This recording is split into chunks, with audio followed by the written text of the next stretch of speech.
Laguna Seca, we're back, baby!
What's up, guys? Welcome back to the channel. Thank you for joining me today.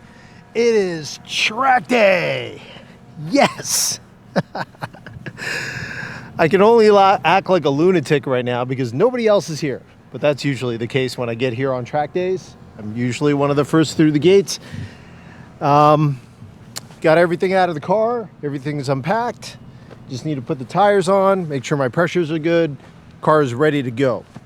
So not a lot has changed since the last time we were here, minus the fact that I feel like now my suspension is like, it's so close to perfect. And we'll find out today if the last final little tweaks that I made will make the difference. But my favorite thing about what was changed are these bad boys right here.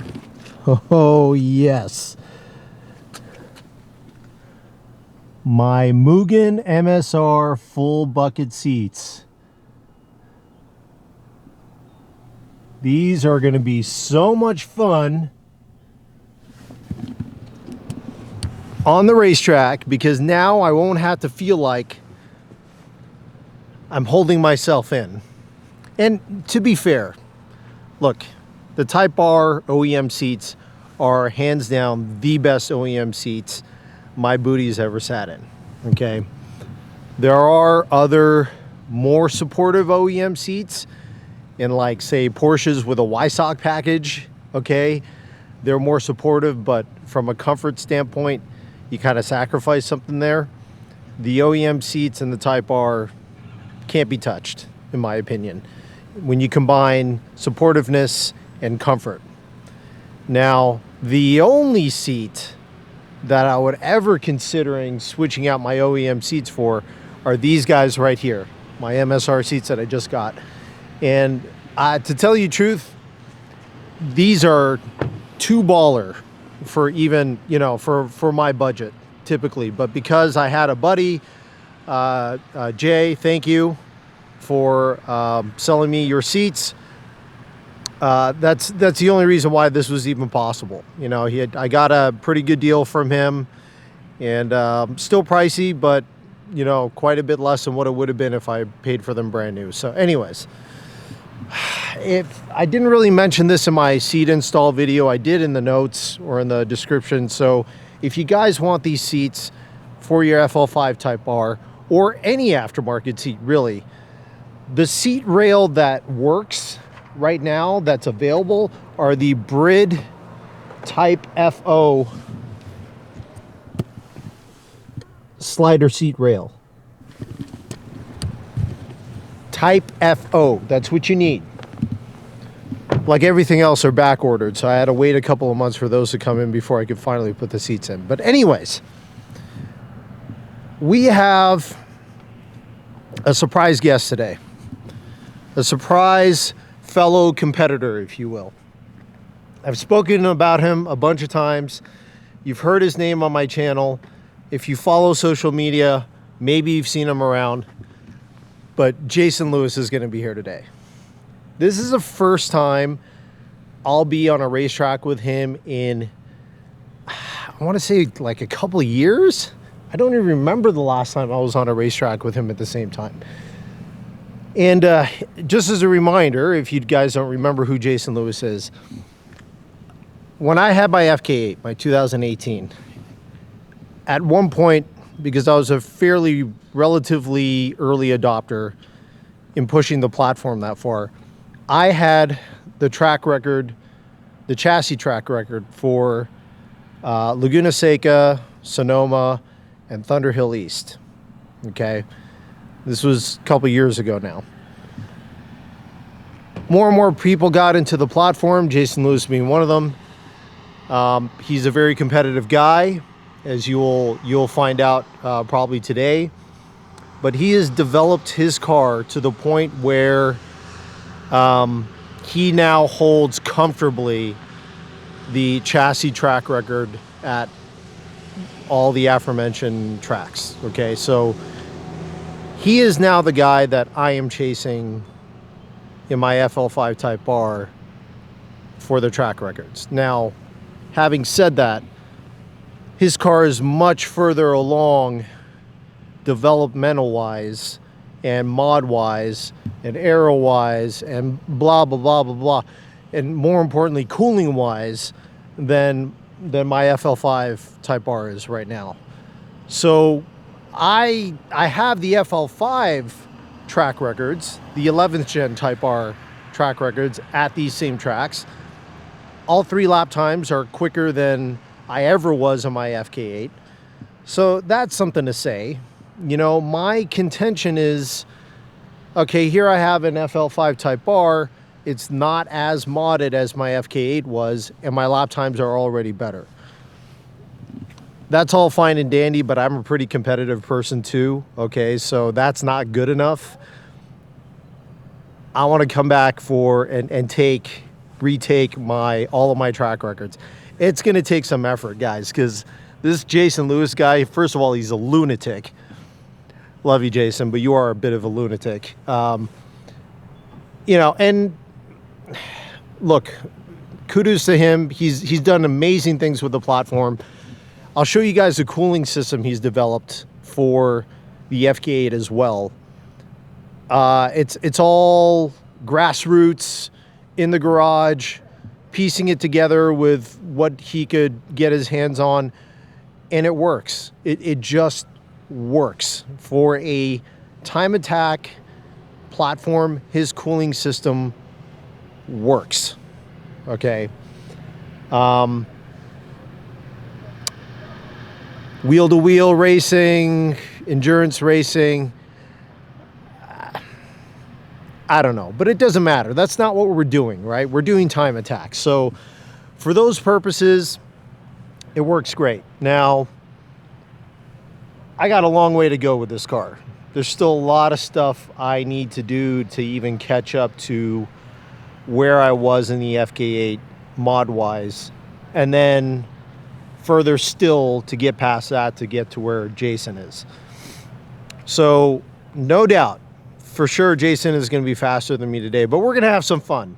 We're going to have camera footage of both of us on track playing lead follow. If everything goes well today and the weather behaves itself and this sun behind me continues to rise and shine, let the weather gods be kind to us today. But it's going to be so much fun, guys. I hope we have a lot of fun. Everybody stays safe. There's no car troubles. Let's just go out and have a good time. So I'm going to get the car ready. Not much left to do. Wait for Jason to get here. I'll show you his rig when we get here. Hold on, guys. Okay, so Jason just rolled up. I want to show you his car. This is how he travels around in California to go to racetracks, okay? The guy lives in Nevada. He's not anywhere close to these places, so he's got to load up his car with everything that he needs. And the Type R does carry a lot of stuff, but this is just look. He daily drives this thing, by the way, with a 5-inch lip. Yeah. In snow. So he's got all his fuel up top. 25 blend. Yep, pre-blended. And then of course, because it's a Type R, you can fit all the rest of the stuff inside, no problem. Yeah, there's a jack in there and a bunch of tools. Oh, I forgot you had these seats. Yeah. I forgot you had these. Forget no more. We probably have the same rails, or yeah, same brand anyways. Yeah, anyways, we'll talk more about this car in a minute when we get set up, but we're gonna get ready real quick and then we'll pop the hood and show you what's going on. All right, today I feel like we are answering the age-old question of how do you figure out the overheating on these damn FK8s. And the FL5s, to be fair, but I'm only saying FK8 in this case because it's on an FK8, and the application will probably be a little different on an FL5. But Jason here has come up with a system, homegrown, grassroots, you know, put it all together himself, cooling system that's been working fantastic, and the car has not been overheating. And he's the fastest guy, so it's like you can't say that he's not pushing the car hard enough. So anyways, here, take a look at this. Now the car's a little rough right now, but that's okay. Hashtag because race car. But actually, you know what? Sometimes rally car. Yeah, sometimes rally car. I'm just gonna have Jason talk about this real quick. So guys, this is Jason Lewis, the man, the myth, the legend. Something like that. This is FK8. He's a guy that I've been chasing and probably will be chasing, but well, we'll find out. We'll find out. But let's, tell me a little bit about your cooling system and what you got going on here. Yeah, everybody does one oil cooler, and I figured if one's good, two's probably better. So I've got one where everybody has one, but then I have a second oil cooler down here. Okay. And normally both vents look like this, but Sonoma gobbled one up. Yep. Yep. So it's just feeding a ton. I got the fog light out, a vent. It's just feeding it all. Same thing ultimately over there. Okay. It started out with Mishimoto's secondary radiator that they bury behind the engine, which doesn't make sense. So I just put it up here to feed from the hood scoop. Smart. But then wanted to do a little bit more. And so it's hard to see. I'd have to take the bumper off, but mounted in front here is a secondary radiator pretty much takes up the whole grill. So it's not an oil cooler, it's a radiator. It's a radiator. So this is doing coolant, and that top one's doing coolant, and then the two at the bottom are oil coolers. So you got a total like one main radiator, the secondary. Yeah, it's still OEM radiator. Front mounted secondary radiator, and then little baby radiator. I don't think that one is really necessary. It just, I had it, so I might as well leave it. It's already in there, yeah. Yep.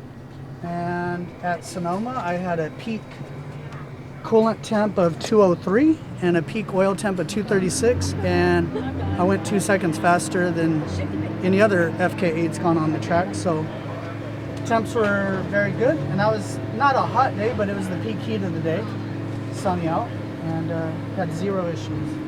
Yeah, so you guys maybe remember from when I had my FK8, I had one oil cooler, and I had my fog out lights like Jason has. I didn't have the secondary radiator, and I certainly didn't have the tertiary radiator in the back, but it sounds like that might be unnecessary.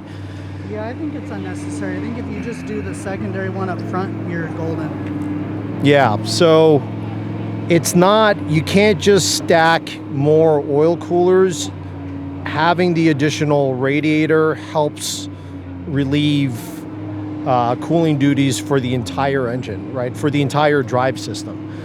So you can't just think of it as focus on one area and that'll fix it. You really got to improve both systems, and I think that's where they're integrated as well in the car. Right. Well, yeah, and some of you may not know that, because unless you work on your car, really dig deep into it, you're not going to know that the systems intermingle more often than not in different areas in the car.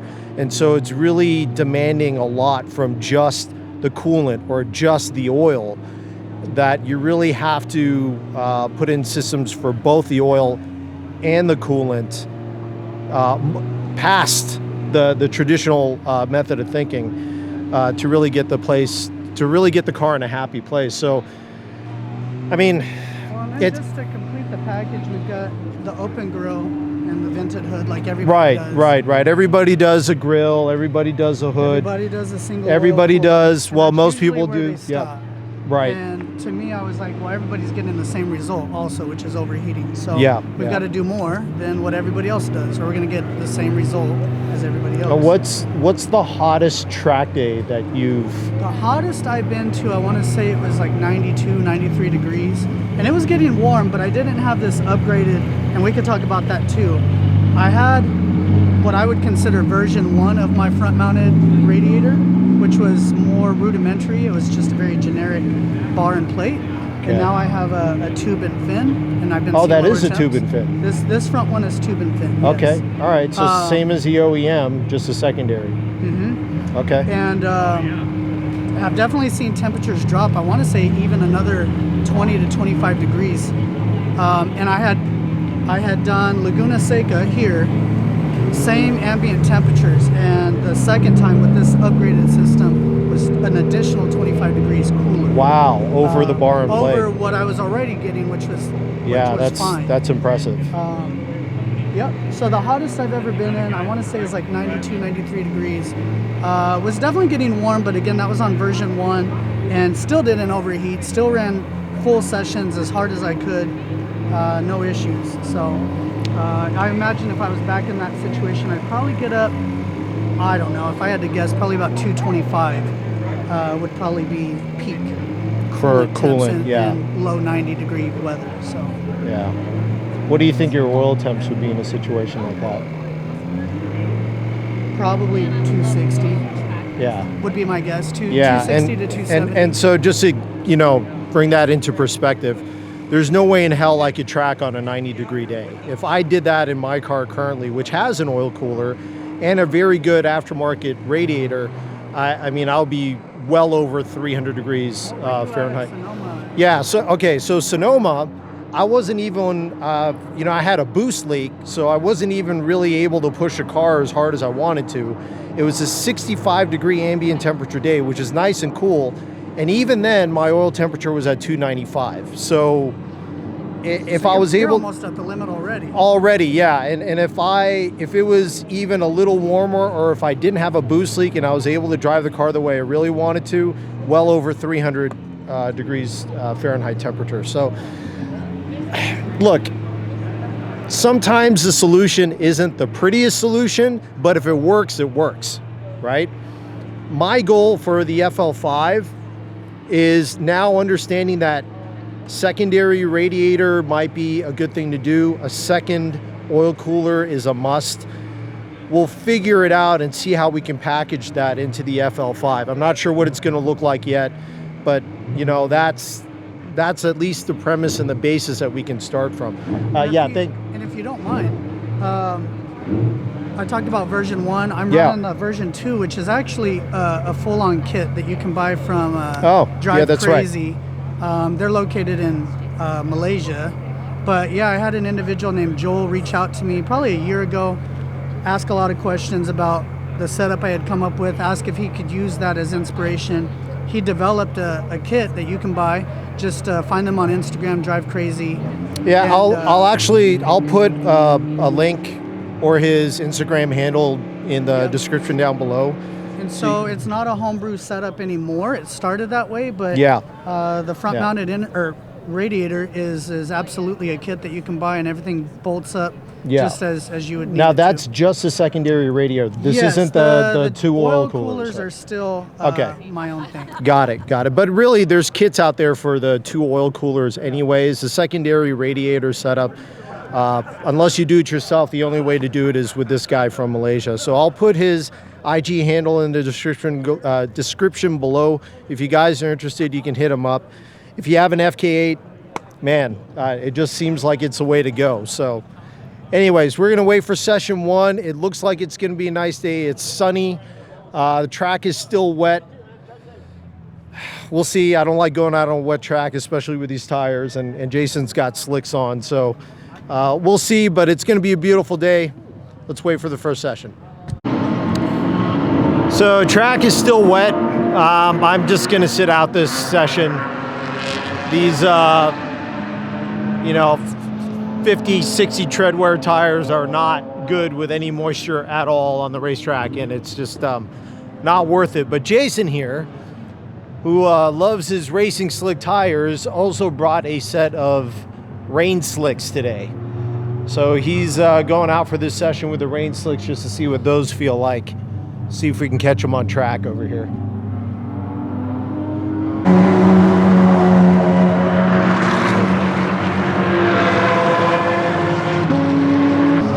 All right, best sounding car of the day so far, Lamborghini SVR. That thing sounds wicked.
Session 1 done. I overheated. I overheated pretty good.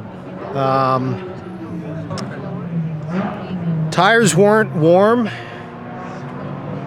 I was doing a lot of counter steering the first couple of laps, and I'll try and include that in the video so you guys see what I'm talking about. But the tires were not, they were still cold, and by the time they warmed up, which was the not the first out lap, or sorry, not the first hot lap, but the second hot lap, they finally warmed up. But by then, okay, now my tires are warm, but then the car was getting too hot.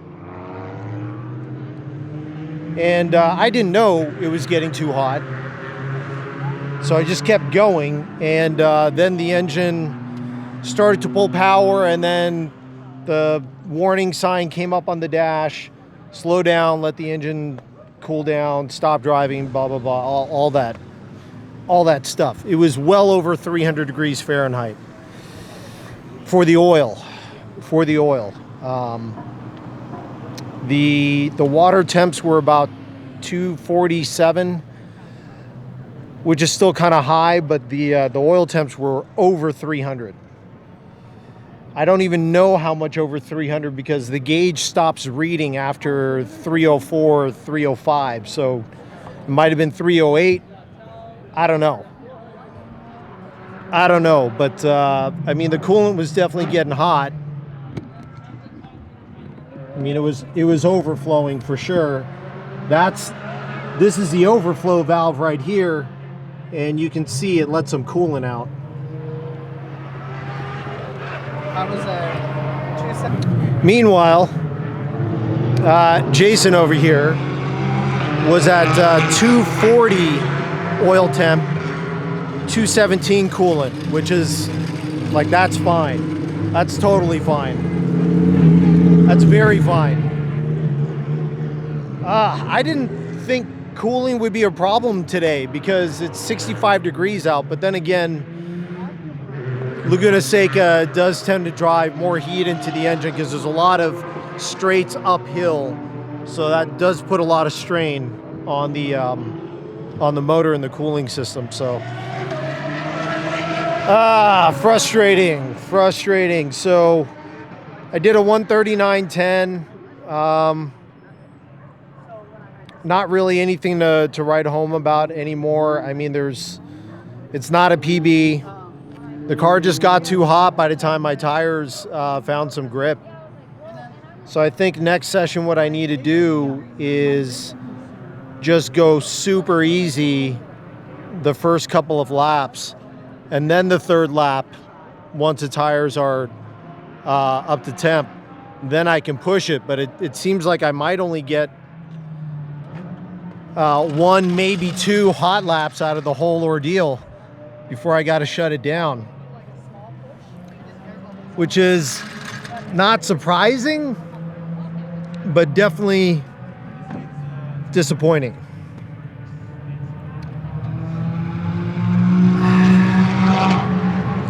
So many little issues to sort through, you know? So many little issues. And just not enough time and resources. Oh, man. All right, we're gonna go get some food while we're waiting. But yeah, it kind of really frustrating, guys, because although there is an aftermarket for the FL5, I feel like the things that are most important are taking too long to develop. If they're even being developed, I don't even know, because the Hell oil cooler is fine. I'm sure it's doing something. It's not doing enough. And to be honest with you, I wouldn't expect one small oil cooler to really fix the issue anyhow. But I don't know. I might have to do something before the aftermarket figures it out. I might have to just do something on my own, kind of like what Jason has done, because tell you what, it's tracking cars is expensive, but you know, building a track car and going through consumables and having a track day and still not being able to really push as hard as you want to because you know, you got issues like overheating. It's just not fun. It's just not fun, you know. So anyways, we're gonna think positive. My game plan, as I said, is gonna be one slow out lap, one slow regular lap, let the tires properly get up to temp. Then I'll push it. I might get 1, maybe 2 laps out of it. We'll see.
All right, session 3 done. New PB, 138.41. I'm happy, but I'm sad at the same time. Actually kind of heartbroken. Heartbroken for my buddy, Jason. Had an unfortunate accident on the racetrack, and out of respect for him, I'm not going to show the vehicle.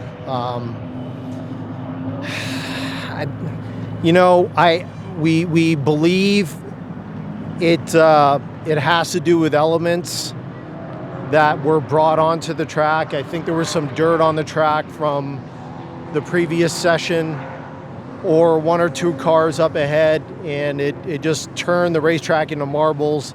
He put a couple of tires off, and that was the end of it. That's all it takes, guys. I mean, everything can happen just that quick. And God, I feel, that's a tough feeling. I don't want to see that happen to anybody. not myself or anybody else. You don't want to see that happen to anybody on a racetrack. So anyways, 138.41. There's definitely a 37 in the car, but I think it's a high 37. I think these tires after 3.5 track days are pretty much done. My problem now is I can't get enough laps in, even if the tires last, because my car is overheating again. So I got one out lap,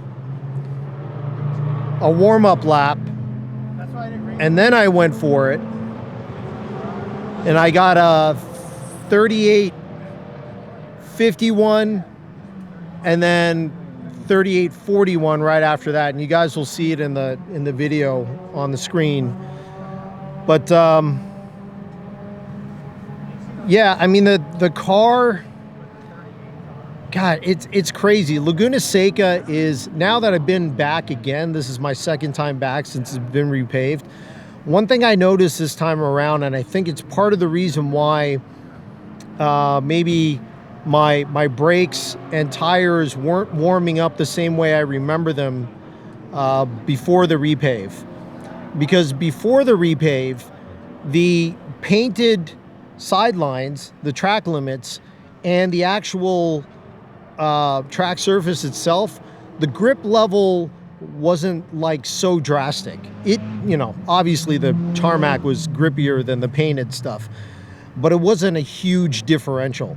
Now, I mean, you try to use as much of the track as possible, so when you track out, I mean, you're going into the painted stuff. But in braking zones, I used to put my tires over the painted stuff and hit the brakes because it wasn't that big a difference between that and the tarmac. Now it's a massive difference, and I think that's where some of the instability was coming from, and why things were just kind of out of sync in my head the first session out today.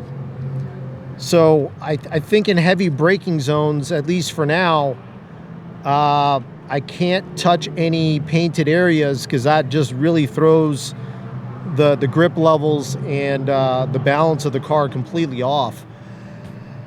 Tracking out should still be okay, but heavy braking zones I got to be a little more careful with. So, you know,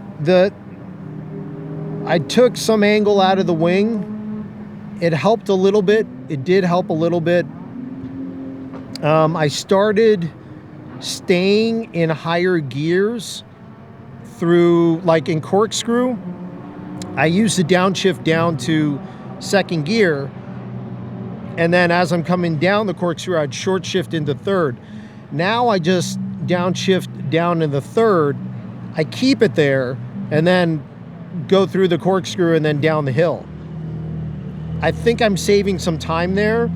And there's another spot, I want to say it's turn 4, where I shift up to fourth. I used to shift up to fourth and then shift down to third, take the turn and go. Now I'll shift up to fourth, keep it in fourth, just shave a little speed off with the brake pedal, turn in and go.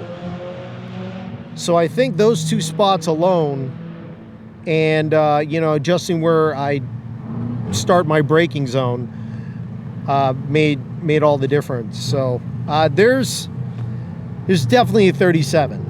There's definitely a 37 in the car. I just don't know if the cooling system and the tires at this point will allow for it. So I don't know. I don't know if these tires are all the way done. They kind of feel like they are. The grip level doesn't feel like it did when it was new. If, I'm telling you, now with the experience that I have and with the suspension set up the way it is, now if I had these tires fresh, 37 easy. Easy, easy, easy, easy, easy. But, you know, I'm dealing with, you know, 3/4 day old track tires at this point.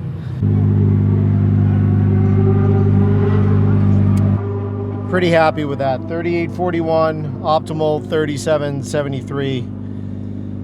like I said, I know the car has a 37 in it. Just got to find another 7/10, which on these tires, I just don't think it's going to happen. Maybe a fresh set of the same tires, cooler conditions, for sure. Absolutely. The problem that is once again rearing its ugly head is this damn overheating. And it's the same story. I got 3851, 3841, done. Couldn't do any more laps because the car was overheating again. So I called the session. I got one out lap, one warm-up lap, did my 2 hot laps, and that was it. So all in all, I got about 10 minutes out of the car if you count all of that together. But unfortunately, that is the end of the day until we figure out some of the cooling issues and maybe get a new set of tires. Maybe it's time for slicks. I don't know. We'll see. Still need a front mount splitter because I'm still understeering a little bit. Not as much as before, but still a little bit. But it's in a better place. I'm pretty happy with the car. Just need to work on this damn cooling issue. So anyways, that is it for today, guys. Thank you for joining me. Until next time, stay hungry, stay fast, stay tuned. I'm Michael Baxter, and I'm out. Okay, I've been working like 3 jobs. Probably why I never see ya. Probably why I never have time for the fake friends that won't be ya. Oh God, I've been running now. Up early when the sun is out. Not setting out my own soul, but those real ones, they coming out. Oh, look who's reaching out. Old friends wanna feature now. They don't work, so they need it free. Ooh, you reaching out from the west side of that old town, but it's